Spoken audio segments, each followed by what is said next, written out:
Uling maran nga yung loob ko for today's video. Ayan ako may kasaling ulaman. Mauran pa mo at sakto ating laki may beef. O pwede na ini.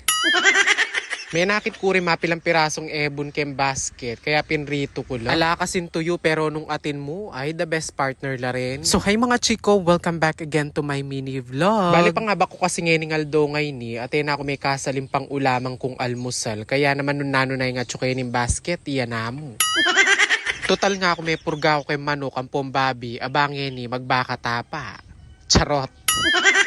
Kening kasi rola may pabukal kumon dita kadanong para nga kening kay katamong ilutong baka or laki mi beef.